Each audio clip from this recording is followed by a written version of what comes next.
So ngayon mga kababayan, pag-usapan muna natin yung bahay ni PRRD at ni Ma'am Hanilet. Okay? 'Di ba may mga alpotera na talagang kinakalaban si Kitty at si Miss Hanilet Abansenia dahil nga syempre pinagtatanggol nila yung alpot patotot na biga-biga. Magagawa, nakikinabang sila doon. Pero napag-alaman natin, 'di ba? Kasi meron silang mga sinasabi na bring PRRD home, tapos pag-uwi pala ni PRRD, wala na home. Eh di ba ang press release naman ni Alpotera, siya ang love ni PRRD? Eh di doon niya pa uwiin. Kung may bahay siya, yun lang naman yung sa atin.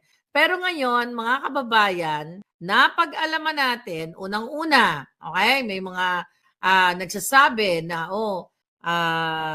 hindi pagmamay-ari ni Hanilet. Parang may mga ganong kasinungalingan.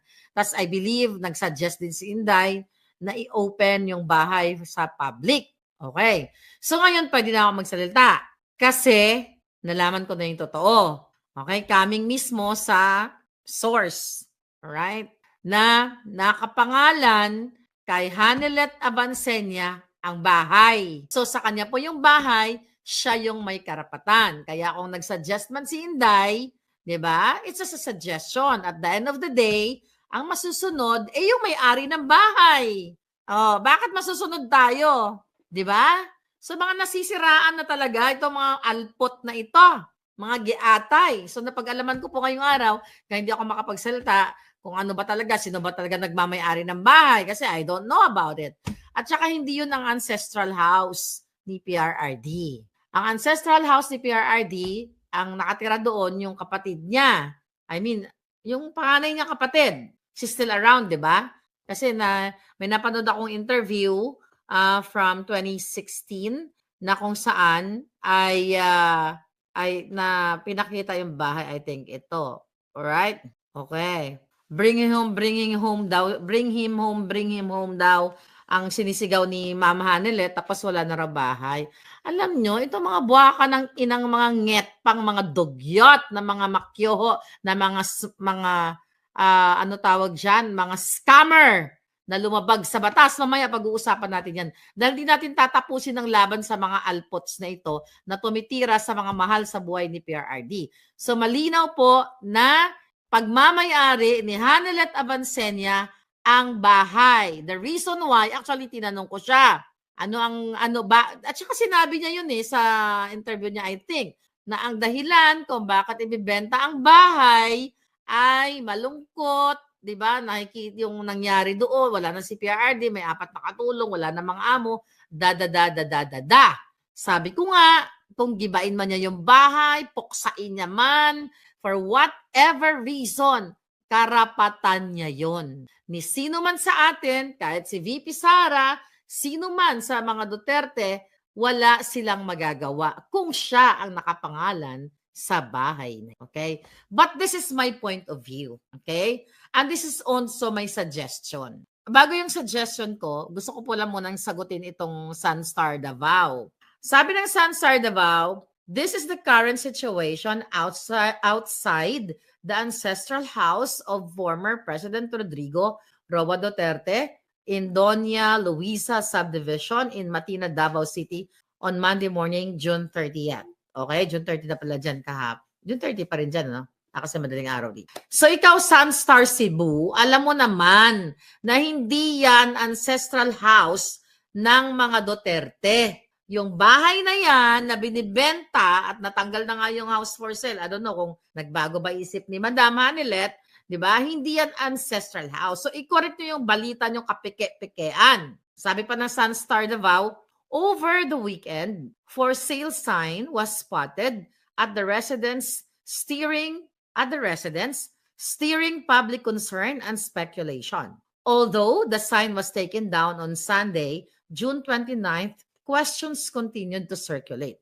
According to report by DZRH News, the Duterte's partner, Hanilet Abansenia, confirmed the decision to sell the property, citing emotional and security-related reasons. Kasi di ba, ang sabi pa nga dyan, sabi ng lawyer, lagyan ng mga CCTV and everything, Diba? Then ako, ituloy natin yung news. As of now, the Duterte camp has yet to release an official statement regarding the matter. Okay. Now, here we go. Tingnan natin yung ating text messages. Okay. Okay. Yun nga. So, yung reason kung bakit ibibenta ay, syempre, mabigat sa kanyang loob sa family niya kay Kitty at kay Miss Hanilet o Ma'am Hanilet, yung pumasok sa loob ng bahay doon dahil wala nga yung PRRD. 'Di ba? Kasi inaasikaso niya, kailangan lalagyan ng CCTV kasi baka tamnan ng mga pulboron ng mga bangag. Paano nga naman siya makakatulog? Okay? But I believe, I hope mag-change yung mind mo, ma'am. Friendly advice. Sabi ko nga kanina, hi Palangga, may travel buddy, Ma'am Elena, ang reyna ng mga chicharon. Lapid si Charon, dito lang yan sa USA. Ayan, order of the court. Bumili na kayo ng chicharon. Okay, eto yung aking friendly advice. Actually, nag-text ako kasi BFF na kami. O, di ba? Okay, feeling BFF ako. Okay? Ito lang naman friendly advice at, sabihin ko naman public. Para sa akin, alam ko siguro emotional siya dahil talagang masakit yung pag-kidnap kay Pangulong Duterte. Masakit yon dahil kinidnap ng mga bangag tapos sinasamantala pa ng mga scammer, ng mga alpots. Now, napakasakit yon bilang isang asawa o sa isang partner o sa isang nagmamahal kay PRRD. So ako, friendly advice, I hope marinig mo ako, ma'am. Ay, nag-message pala ako. Siyempre, emotera din ako. Pakialamera ako sa buhay ng may buhay paminsan-minsan.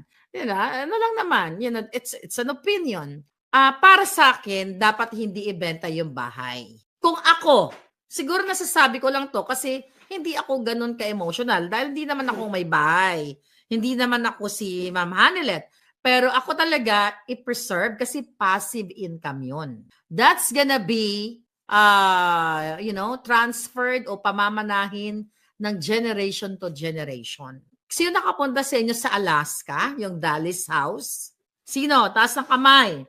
Sino nakapunta sa Alaska? Kasi I traveled there 2 years ago, darling. Pumunta kami ng Alaska, pumasok ako doon sa bahay ni Dali. Okay? Google nyo yan. Alam nyo ba, lahat ng mga gamit, toothbrush, anything or everything na mga gamit ni Dali, no? Basahin niyo yung history ni Dali. Nandoon like yung mga headband, basta lahat ng gamit niya. Museum, tas may entrance fee, I think $10, $10, right? So dahil PRRD yan, President Duterte yan, magiging tourist attraction yung bahay na yan. Okay? Based on sa balita kanina, tinanggal na yung house for sale. Maybe she change her mind. Hindi natin alam. Kasi pag emotional ka, minsan nagdedesisyon ka dahil out of your kalungkutan. Kasi nakita ko si Mama Hanilet kung paano siya affected. Siyempre sa nangyayari kay Pangulong Duterte. Kaya kayo, mga buwaka ng inan yung mga alpot. Okay? Yung mga alpotera. Wala kayong karapatang sirain ang isang Hanilet Abansenya dahil sa inyong pamimera, mga jutang ginina ninyo.